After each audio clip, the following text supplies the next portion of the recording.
Hello दोस्तों, तो मैं अनामिका स्वागत करती हूँ आपका मेरे YouTube channel happy life with Anamika में। तो कुछ और नई टिप्स एंड ट्रिक्स मैं आप लोगों के लिए लेकर आई हूँ। जैसे कि मैं हर रोज आपको एक वीडियो में बताती हूँ कि आप किस तरीके से अपनी बड़ी से बड़ी प्रॉब्लम्स को आसानी से मिनटों में सॉल्व कर सकते हैं।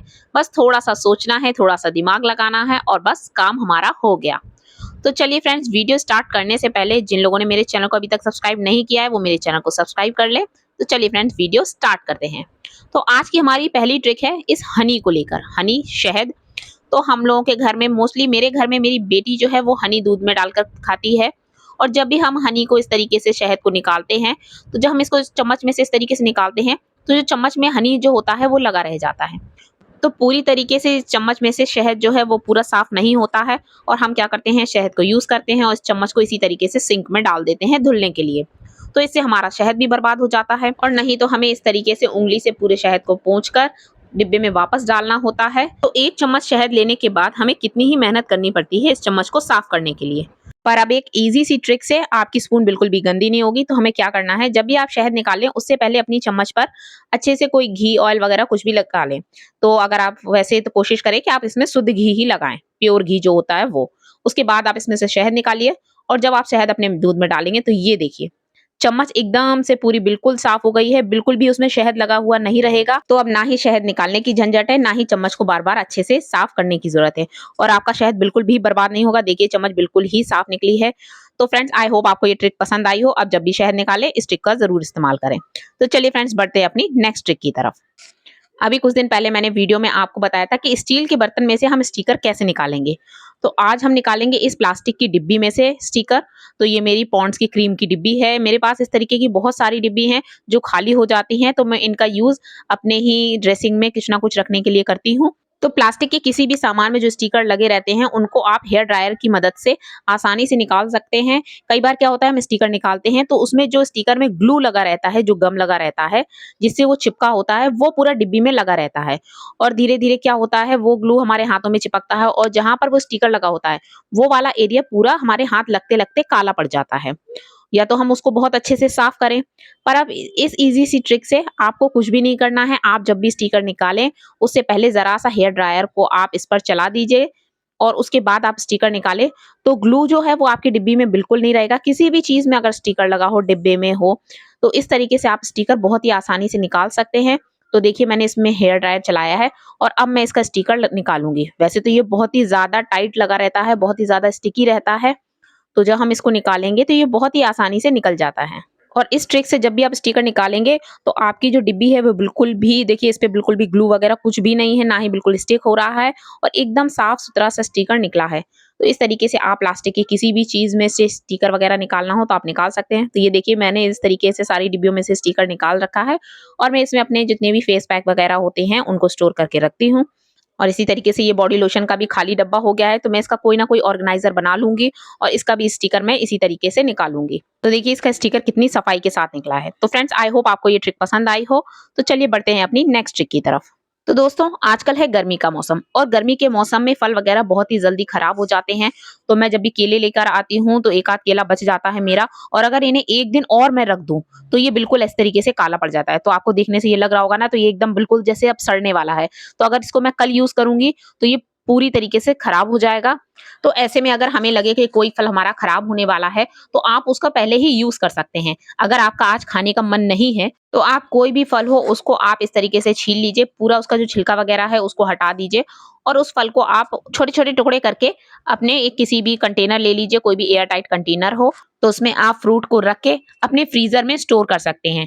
इसको आप अपने फ्रीजर में 1 हफ्ते तक रख सकते हैं और उसके बाद आप इसका कुछ भी स्मूदी वगैरह या कोई भी मिल्क शेक, बनाना शेक, या जो भी आप फल लेंगे उसका कोई भी शेक बनाकर आप इसको पी सकते हैं। तो इस तरीके से आपका फ्रूट भी यूज हो जाएगा और इसका स्मूदी या बनाना शेक, मिल्क शेक आप कुछ भी बना सकते हैं, जिससे इसका टेस्ट भी डबल हो जाएगा। तो फ्रेंड्स, आई होप आपको ये ट्रिक पसंद आई हो। तो चलिए बढ़ते हैं अपनी नेक्स्ट ट्रिक की तरफ। तो अभी मैं बना रही थी खीर और खीर के लिए मैंने छीली थी थोड़ी सी इलायची। तो 2-3 इलायची मैंने ली थी। तो अक्सर हम क्या करते हैं, जब भी इलायची वगैरह लेते हैं उसके बाद इलायची तो हम अपना यूज कर लेते हैं और इसके जो छिलके होते हैं उन्हें हम यूं ही फेंक देते हैं। पर अब कभी भी आप इलायची छीलें तो उसके छिलकों को फेंके नहीं और आपकी जो भी चाय पत्ती है उसमें इन छिलकों को डाल दें। इलायची के जो छिलके होते हैं उनमें भी इलायची के बराबर का टेस्ट होता है और जब आप इस चाय की पत्ती से अपनी चाय बनाएंगे तो उसमें इलायची का पूरा फ्लेवर आएगा। तो इस तरीके से आपकी इलायची के छिलके भी यूज हो जाएंगे और आपकी चाय का टेस्ट भी डबल हो जाएगा। तो फ्रेंड्स, आई होप आपको ये ट्रिक भी पसंद आई हो। तो चलिए बढ़ते हैं अपनी नेक्स्ट ट्रिक की तरफ। तो दोस्तों, हम सभी के घरों में झाड़ू का इस्तेमाल रोज ही होता है। हम घर के एक एक कोने की सफाई इस झाड़ू से करते हैं। पर क्या कभी आप झाड़ू की सफाई करते हैं? दिवाली पर हम सभी लोगों के घर में नई नई झाड़ू आती हैं, हम उसका पूजन करते हैं और उसको इस्तेमाल करते हैं। पर जितना हम सम्मान उसको देते हैं तो उसकी सफाई में भी हमें उतना ही ध्यान देना चाहिए। तो सबसे पहली बात, तो जब भी आप कोई नई झाड़ू लेकर आते हैं तो उसमें बहुत सारा जो कचरा होता है वो झड़ता है। ये मेरी प्लास्टिक की झाड़ू है, इसमें कोई भी कचरा नहीं निकलता है। ये कंघे से मैं आपको सिर्फ बता रही हूँ कि आपकी अगर कोई भी नॉर्मल झाड़ू है तो जब भी आप नॉर्मल झाड़ू कोई भी लेकर आए तो कंघे की मदद से उसको इस तरीके से झाड़िए तो उसमें जितना भी कचरा होता है वो सारा ही कचरा निकल जाता है। तो अभी जैसे हम रोज झाड़ू लगाते हैं तो झाड़ू लगाते समय हमारे जो कचरा निकलता है घर में, उसमें अधिकतर सबसे मेन जो प्रॉब्लम होती है वो होती है हमारे बालों की। और ये जब हम झाड़ते हैं तो ये बाल जो होते हैं वो हमारी झाड़ू में फंसते हैं और उलझते उलझते ये झाड़ू हमारी बहुत ही ज्यादा गंदी हो जाती है और कहीं ना कहीं से झाड़ू में ऐसे गांठ सी बन जाती है और ये कचरा साफ नहीं होता है और धीरे धीरे करके झाड़ू भी हमारी खराब हो जाती है। तो जब भी आप झाड़ू की सफाई करें, हफ्ते में एक बार तो आप इस तरीके से अगर झाड़ू को झाड़ लेंगे तो इससे उसमें जितना भी कचरा, जितनी भी गंदगी होगी वो सारी आपकी निकल जाएगी। जैसे अभी मैं इसको झाड़ रही हूँ और आप देख सकते हैं कि इसमें से कितने बाल निकल रहे हैं। और जब हम झाड़ू लगाते हैं तो उसमें से इतने सारे बाल डेली हमारे फंस जाते हैं, जिससे हमारी झाड़ू दिन पर दिन खराब होती जाती है। तो प्लास्टिक की झाड़ू को तो साफ करना आसान है क्योंकि इसको हम अच्छे से धुल सकते हैं किसी भी तरीके से और इसको ये अच्छे से जल्दी से सूख भी जाएगी। पर जो नॉर्मल झाड़ू होती हैं उनको जब हम साफ करते हैं तो उसको धुलकर सुखाने में बहुत ही ज्यादा दिक्कत होती है। पर हम इस झाड़ू को भी कैसे साफ करेंगे, चलिए आज मैं आपके साथ शेयर करती हूँ। तो ये मैंने अपनी पुरानी झाड़ू ली है, तो इसको भी हम इस तरीके से झाड़ लेंगे और इसमें फंसे हुए जितने भी बाल हैं उन सबको हम सबसे पहले निकाल देंगे। तो इस तरीके से हमारी झाड़ू बिल्कुल ही अंदर से साफ हो चुकी है। अब हम क्या करेंगे, हमारी झाड़ू में ये जो आगे वाला जो हिस्सा होता है ये इस तरीके से मुड़ जाता है और जिससे इसमें बाल बहुत जल्दी फंस जाते हैं। तो जब भी इस तरीके से इसका हिस्सा बन जाए आप इसको काट के अलग कर दीजिए। अब इस तरीके से जब झाड़ू होगी तो इससे सफाई बहुत ही ज्यादा अच्छी से होगी और बहुत ही आसान हो जाएगी। तो अब हम इसको कैसे साफ करेंगे, तो मैंने लिया है हार्पिक। आप हार्पिक, आपको पता है कि हार्पिक से सफाई बहुत ही ज्यादा अच्छी होती है और झाड़ू में गंदगी भी बहुत ही ज्यादा हो जाती है। तो इस तरीके से हम इसमें हार्पिक अच्छे से डाल देंगे और इसमें हम डालेंगे थोड़ा सा पानी और पानी डाल के हम फिर इसको अच्छे से कंघे की मदद से इस तरीके से साफ करेंगे। तो इस तरीके से जो आपकी झाड़ू है वो अच्छे से साफ हो जाएगी। तो हफ्ते 2 हफ्ते में आप इस तरीके से अपनी झाड़ू को साफ कर सकते हैं। और अब मैं इसको अच्छे से धुल लूंगी। तो धुलने के बाद देखिए मेरी ये झाड़ू, मैं इसको धुल चुकी हूँ। तो धुलने के बाद झाड़ू बिल्कुल ही साफ हो चुकी है। और अब इसको सुखाने के लिए हम क्या करेंगे, इसमें पूरे में इस तरीके से क्लिप लगा देंगे। तो हमें इसमें कपड़े वाली क्लिप लगानी है, इससे ये झाड़ू जो है वो पूरी सी फैल जाएगी और जब हम इसको सुखाएंगे धूप में तो बहुत ही जल्दी और बहुत ही अच्छे से सूख जाएगी। तो फ्रेंड्स, अब आप भी अपनी झाड़ू को हफ्ते 2 हफ्ते में इस तरीके से जरूर साफ कीजिए और इसको सुखाना भी बहुत ज्यादा आसान है। और आजकल तो गर्मियां हैं, वैसे भी धूप बहुत ही तेज निकल रही है, तो आपकी झाड़ू 2-3 घंटे में आराम से सूख जाएगी। तो फ्रेंड्स, अगर आपको मेरी ये टिप पसंद आई हो तो प्लीज मुझे कमेंट करके जरूर बताइएगा। तो चलिए बढ़ते अपनी नेक्स्ट ट्रिक की तरफ। तो आज मैं पीस रही थी ये लाल मिर्च। तो मैं किस तरीके से लाल मिर्च पीसती हूँ मैंने सोचा ये भी मैं आप लोगों के साथ शेयर करूं। कई बार होता है हम लोग जब भी लाल मिर्च पीसते हैं ना तो उसके बाद एक भस सी हो जाती है। मतलब जब भी हम मिक्सी का जो जार होता है उसका ढक्कन खोलते हैं और पूरी घर में लोगों को खांसना और छींकना शुरू हो जाता है, क्योंकि जो मिर्ची की भस होती है वो बहुत ही तेज होती है और ढक्कन खुलते ही वो पूरे में चारों तरफ फैलती है।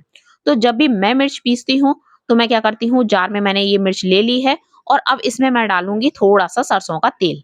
आप कोई भी तेल, जो भी तेल आप इस्तेमाल करते हो आप उसमें वो तेल डाल सकते हैं। तो मैं डालूंगी इसमें सरसों का तेल। आप जितनी मिर्च पीस रहे हैं उसके हिसाब से डालना है। तो मैंने इसमें आधी चम्मच के करीब सरसों का तेल डाला है और अब बस मैं इस मिर्च को पीस लूंगी। तो दोस्तों, जब भी आप मिर्च पीसें तो उसमें अगर आप तेल डाल देंगे तो उससे जो मिर्च की जो भस है वो बिल्कुल भी नहीं फैलेगी, जो आपकी मिर्च है वो उड़ेगी नहीं। और जब भी आप इसका ढक्कन खोलेंगे तो ना ही कोई खांसेगा ना ही कोई छींकेगा और आपकी मिर्च भी बहुत अच्छे से पिस जाएगी। तो ये देखिए मिर्च का पाउडर कितने अच्छे से पिस गया है और बिल्कुल भी भस, धुआं वगैरह से जो एकदम से ढक्कन खोलते ही जो होता है ना वो बिल्कुल भी नहीं है। तो जब भी आप इस तरीके से कोई भी सूखे मसाले पीसें तो आप उसमें अगर थोड़ा सा तेल डाल दें तो आपके ये मसाले बिल्कुल भी भस नहीं करेंगे और बहुत ही अच्छे से पिस जाएंगे। तो फ्रेंड्स, आई होप आपको ये ट्रिक भी पसंद आई हो तो प्लीज मुझे कमेंट करके जरूर बताइएगा। तो चलिए बढ़ते अपनी नेक्स्ट ट्रिक की तरफ। तो हम सभी लोगों के घर में हर एक इंसान के 2-2 4-4 जोड़ी जूते होते हैं और 1-2 जोड़ी जूते तो हम लोग पहनते हैं और उसके अलावा जो कुछ होते हैं जो रखे रहते हैं पार्टी वियर होते हैं जो शायद महीने 2 महीने में या कभी साल में 1 आध बार ही पहने जाते हैं। तो अक्सर क्या होता है हमारे जूतों में एक स्मेल सी आ जाती है और बरसात के सीजन में तो ये बहुत ही ज्यादा कॉमन प्रॉब्लम है कि जूतों में से स्मेल आती है। कुछ लोगों के पसीने की वजह से भी जूते में स्मेल आती है। तो अगर आप लोगों के साथ भी ऐसी कोई प्रॉब्लम है तो आप लीजिए एक न्यूज़पेपर और उस न्यूज़पेपर के इस तरीके से टुकड़े कर लीजिए और उसको अच्छी तरीके से क्रश कर लीजिए। इस तरीके से क्रश करने के बाद आप इनको जूते के अंदर डाल दीजिए। जो भी जूते आपके रखे रहते हैं उनके अंदर न्यूज़पेपर डाल के ही हमेशा रखिए जिन जूतों को आप डेली में इस्तेमाल नहीं कर रहे हैं।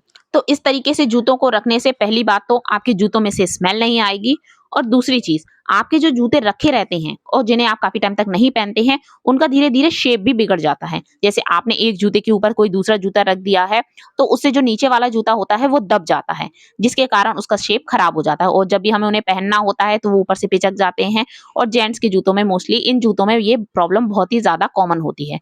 तो अक्सर इस तरीके के जूतों में आप हमेशा न्यूज़पेपर डालकर ही रखिए। इससे ना ही जूतों की शेप खराब होगी और ना ही आपके जूतों में से कोई भी स्मेल आएगी। तो फ्रेंड्स आज के लिए बस इतना ही। आई होप आपको मेरी सारी ट्रिक्स पसंद आई हो। जो भी ट्रिक आपको मेरी अच्छी लगी हो तो प्लीज मुझे कमेंट करके जरूर बताना और अगर कुछ भी आपको मेरे वीडियो में अच्छा लगा हो तो प्लीज मेरे चैनल को सब्सक्राइब करना बिल्कुल मत भूलिएगा। तो चलिए फ्रेंड्स जल्द ही मिलते हैं एक और इंटरेस्टिंग वीडियो में। तब तक के लिए मेरे साथ जुड़े रहिए, अपना साथ मेरे साथ यूं ही बनाए रखिए। Bye bye and take care.